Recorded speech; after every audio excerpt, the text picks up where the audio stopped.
Welcome back! Anyone who's played any Bethesda games would recognize the abundant amount of lockpicking minigames.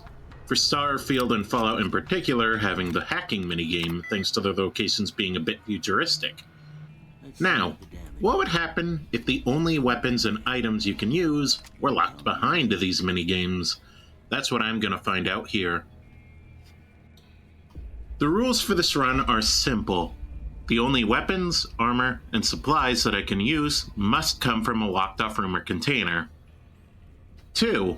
The locked-off room must specifically be locked perpetually. I can't just wait until night and pick my way into a closed shop. 3. Entire areas cannot be made available by picking a single lock. This means I can't just pick open the fence behind Black Rock Mountain and steal everything there, with one single exception for the sake of completing the story, which we'll get to later. Now, you might be wondering, who has the raw power to accomplish this kind of monumental task? And that answer is quite simple. A blueberry.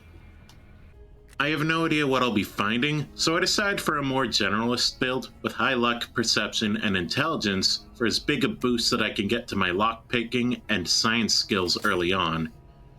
I keep at least a 3 in strength as well. After all, I know 2 spawns in particular that will help immensely, and those spawns are guaranteed and require at least a minimum of 3 strength to use. I double up on this, particularly my infiltration skills, by tagging sneak, lockpicking, and science, and give myself the good-natured and skilled traits to make that initial boost even higher than normal. Immediately free from Doc Mitchell, I head to perhaps the first lock anyone picks in this game, the schoolhouse safe, and grab some caps, mentats, a stealth boy, and a super stimpak, then sneak around to the saloon so I can hack Judy's terminal for a 9mm, a pipe, and most importantly, a silenced 22, arguably the best early game stealth weapon. This is important so that when I'm done purging the bottles from these lands, I can start purging the powder gangers. I Joe clobber Joe Cobb with the pipe, and then stealth kill all 4 powder gangers near Gene skydiving to get to level 2 and upgrade my lockpick to 50. Doing this gets me at the level where I can open the lock in Gene skydiving, and it gives me a knife, the Mark Grunt outfit, my only real armor in this run, and a single shotgun.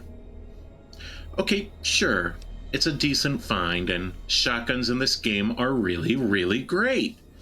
But 2 of my least favorite weapons in the game are single and caravan shotguns. But it's better than nothing. We make do, we won't need this for too long. Next up is Prim, where I know at least a few safes are located in the casino's cash room, but my first stop is actually Beagle's house, where I find a goddamn sledgehammer of all things in his house, along with another 22 pistol and some ammo for it, which ends up getting sacrificed for repairs. I enter the casino, and after helping this guy with an itch on his leg, I hit the jackpot. Loads of weapons like a 9mm submachine gun, and my favorite weapon in the game, spiked brass knuckles. Yeah, they aren't anything crazy, like the chainsaw or the shish kebab, but there's just something so inherently satisfying about going up to someone and breaking their jaw with a pointy fist bump. I heal Snuffle's leg and level up for being a good person, and balance it out by stealing the caps and sawn-off shotgun from the workers, getting me just enough money to enter the prison without a fight. For now. I'll miss those caps, but the sheer volume of locked-away explosives and free walking EXP bags are worth the 100 scavenged caps by a landslide. In the cell blocks, I get a few sticks of TNT and 5 whole frag mines, which I'll be using to wipe out the powder gangers' admin office, but not before entering the locked room across the hall and just getting so much ammo. I'm not a ruffian though, so I pay tribute to Eddie with my invisible dynamite, lead a trail out to the main room to detonate them all, and then forget to arm the rest of the joint and die immediately. Oops. Oh well, another try and I get it all back in proper order. Level 4, and with a lockpicking skill of 75, my journey back to Prim nets me a good few number of items. The locked door and safe room near the entrance of the Bison Steve Hotel gives me some med-X and another pistol. But come on, man, we both know what's important. Inside the safe of the gift shop is a number of items like water, stim packs, and the unique revolver, Lucky. I test this out on the remaining convicts, freeing Beagle, and he asks me to find the town a new sheriff. Now, who I choose to do this for also happens to be my chosen faction, the NCR.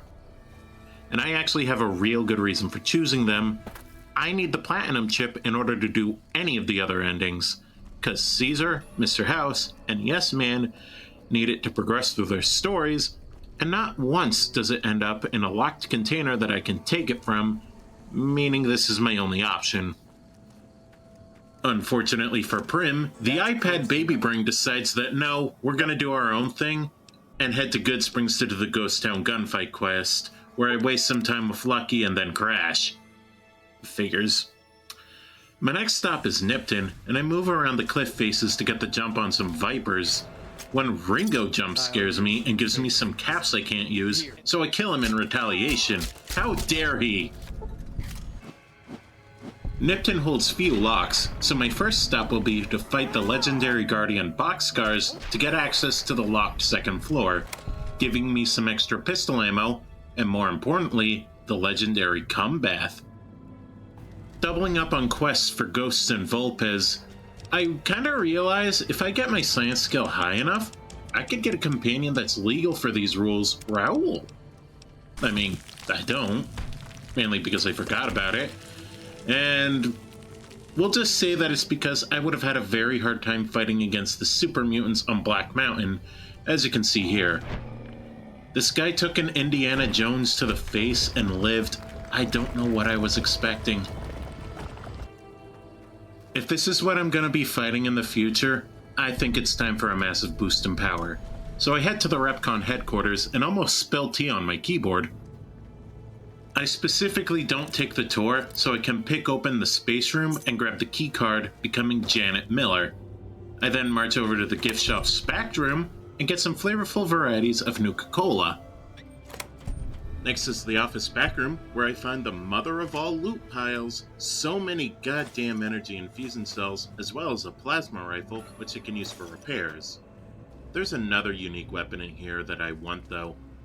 If you want to go the normal way, you'll need a lockpick or science of 100, but if you go through the second floor, you can access this hidden room with a 75 lockpick, and that's where we get the best weapon I think we will get in this run, the Q-35 Matter Modulator, the unique variant of the plasma rifle. I also sneak into the third floor through the locked door so I can steal the holotape to get into the Brotherhood base later.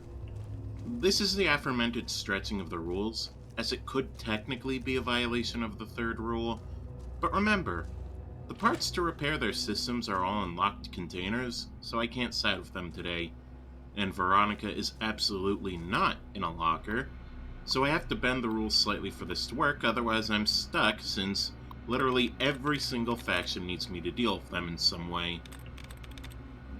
What are you doing here, stranger? While I'm marking locations for later, I end up stumbling upon some place called Wynn's Hideout. Simple. I didn't even know these guys were here, so after I melt them, I stumble across their safe. Apparently, this thing has Vance's submachine gun in it, the one from Vicky and Vance's casino. So, I'll be back later for it, cause now, I am very curious. Entering Freeside, I start making my way around, punch a rude child in the face, and decide to get a little jump on the quest by using the Van Graffs to kill Pacer. Don't worry, I didn't use their armor and weapons to do it. And then I brought enough to get rid of their reward and dumped it all over the floor. I tried to do the same trick I used on the Powder Gangers and have the Van Graffs blow up by the mine trick, but they need to be laid first, so I can't really shoot their own mines, and I don't have nearly enough of my own left over to do that, and they're killing me way too fast to fight them otherwise, so that's going to be a no-go for me. At a loss for how to enter the strip, or even what I should be doing right now, I decide my next destination should be to head to Camp Gulf, where a familiar face greets me. Hello there.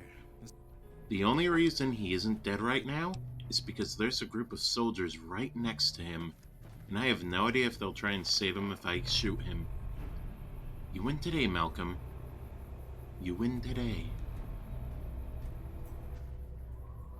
I need more speech than I have to get the Misfits into working order, so I decide my next course of action is Boulder City. Wiping out the cons here gets me to accept it with the NCR, meaning I, wrongfully, think I can finally access the monorail without getting shot. Finally take the time to help Prim while I'm here. But it seems I might have affected the local flora while doing so. I found a metal tumbleweed.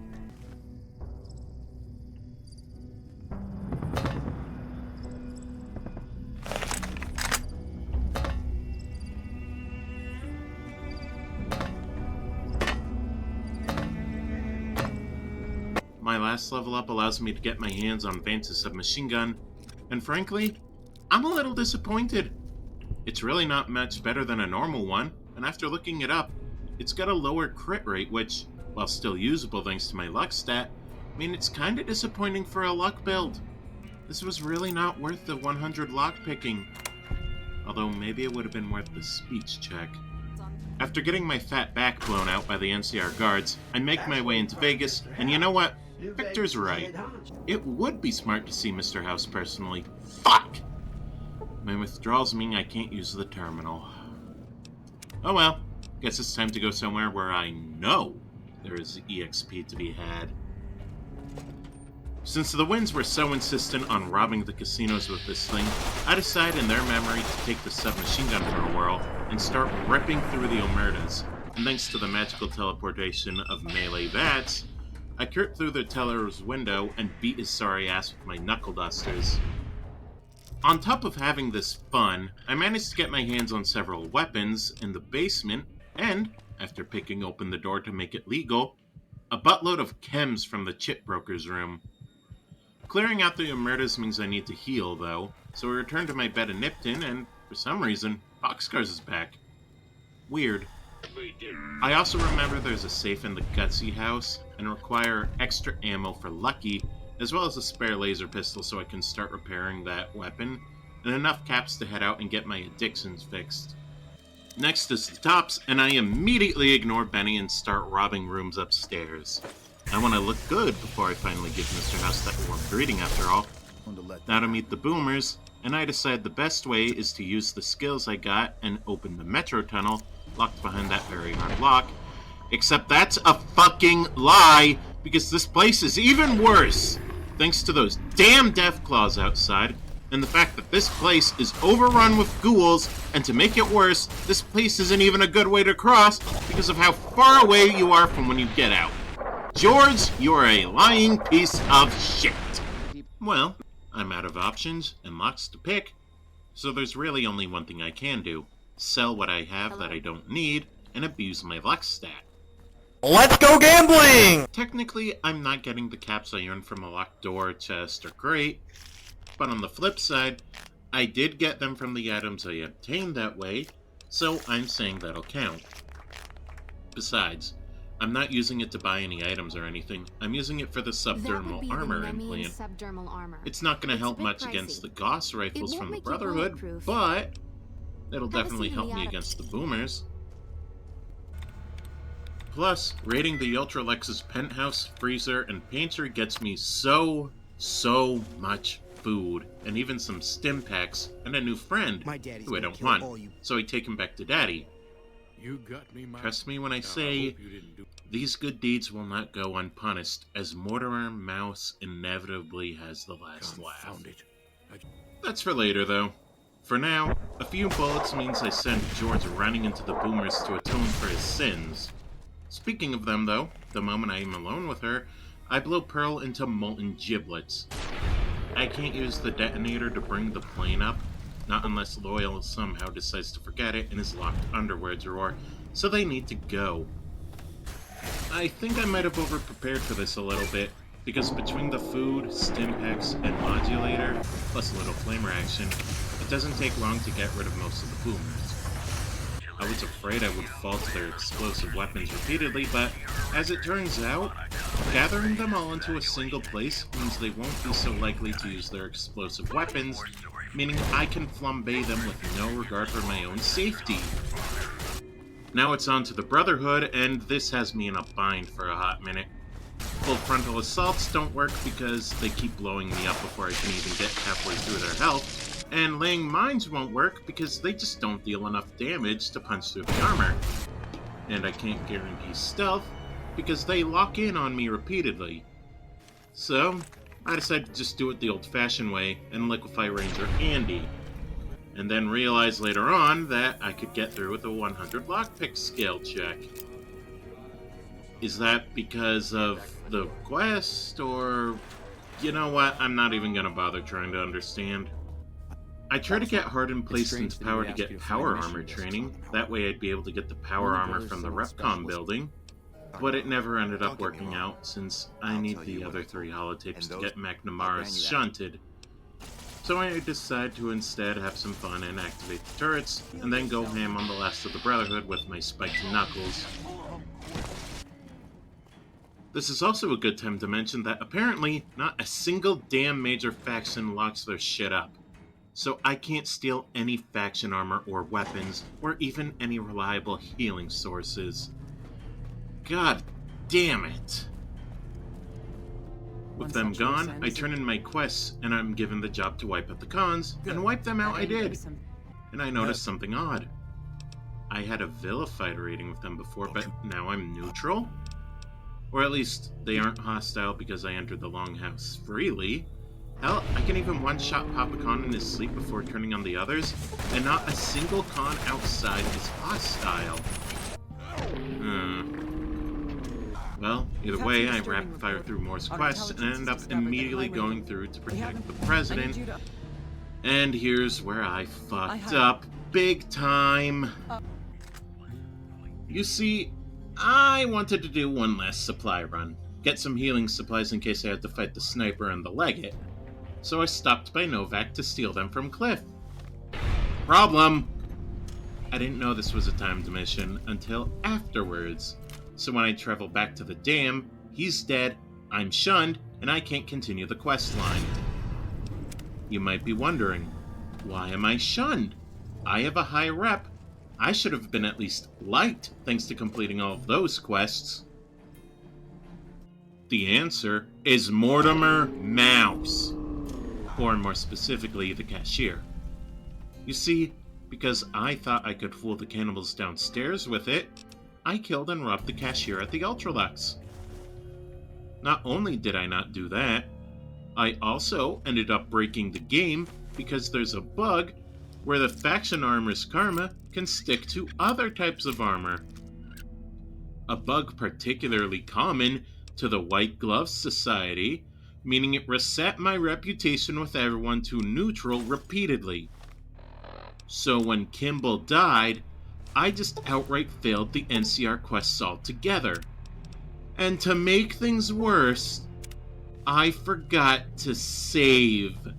Meaning the last save file I had was before I hunted down the Omertas. Well, well, well. If it isn't the consequences of my actions. I had a choice here. Replay most of the game, or break the rules and go for a yes man ending.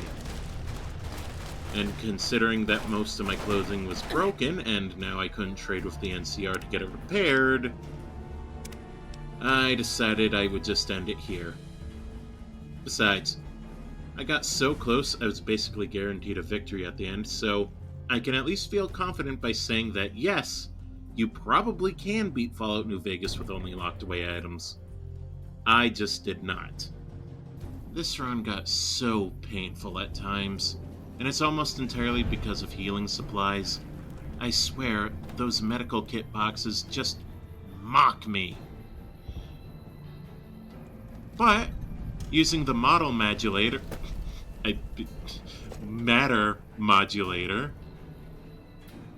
that was pretty fun. You know, maybe I'll come back to this some other time. Probably focus it entirely into lockpicking instead, though, because out of all the things I used, science was probably the least useful one. I don't know. Either way, thank you for watching. Tune in next time for when I beat Fallout 3 with only the Chinese pistol. Peace.